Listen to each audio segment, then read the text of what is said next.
asalaamaaleykum mbokk yi ginnaaw bu ñu sante yàlla julli si yonantoom bu tedd bi sallallahu alayhi wasallam ñu leen di nuyu leen ñaanal jàmm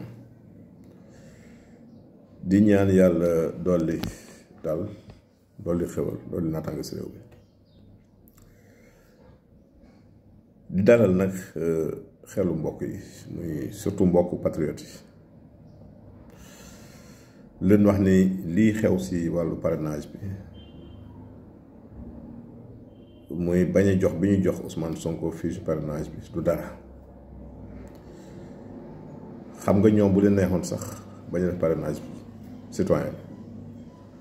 ndax ñoom seeni député mën nañ leen a parrainer élus locaux yi mën nañ leen parrainer kon defe naa ne du yoon woowu rek li mën a jaar pour am parrainage mais bu ngeen gisee Sonko doxale nii ab Pastef bi indi ñeneen ni nit ñu mel ñoom Guy Marius Sagna ak ñooñu ñu porté wu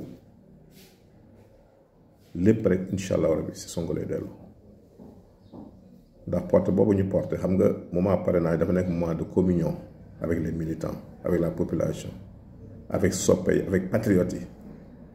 moo tax gars yi doxale ko nii pour bëgg am contact ak nit ñi la ñu bañoon sa nemmeetu ku tuur bi tey ñu mën ko raataatawu fii gis ngeen dañu xamul ni gis nga gars yi dañu rawee lu bëree bëri lu ñu def rek gars yi waajal nañ ko bu yàgg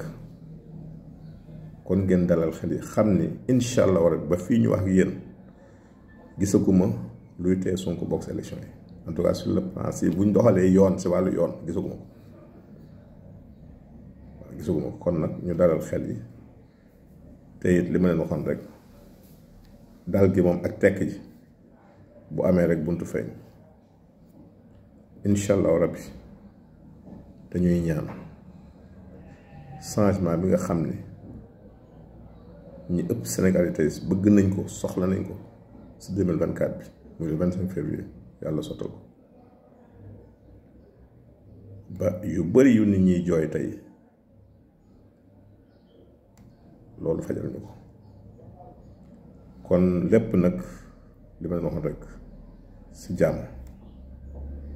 te incha allahu rabbi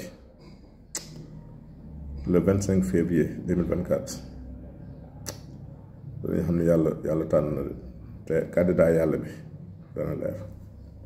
kii yàlla teg si destiné Sénégal war ko jiite bu ñu saagee mu leer tey gis nga dama leen wax toujours que ne gis nga yu bëri dafa changé xoolal réseaux sociaux yi léegi les réseaux sociaux ni muy lijjantee mbir yi fa nga toog ngay toog di am sa information soxlaatoo téléphone soxlaatoo dara monde bi dafa avancé gars yi avancé ànd ak moom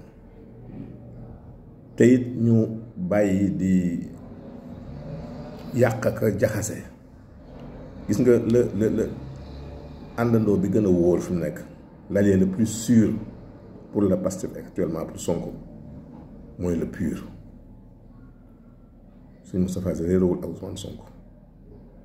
kon côté boobu nañ ñu dalal seen xel ndax ñooñu bu ñu jàppee jàpp nañ bu ñu jàpp di bàyyi kon ñu ñaan rek ñu àgg sa ak jàmm mbir yi teel a leer yàlla def li nga xam ne moom la xaar muy l'alternance générationnelle ñii nga xam ñoo fi noonu depuis Senghor ñu ne tegg affaire yi may xale yu ñëw yàlla na yàlla dolli jàmm dolli daal dolli xew si réew mi jërëjëf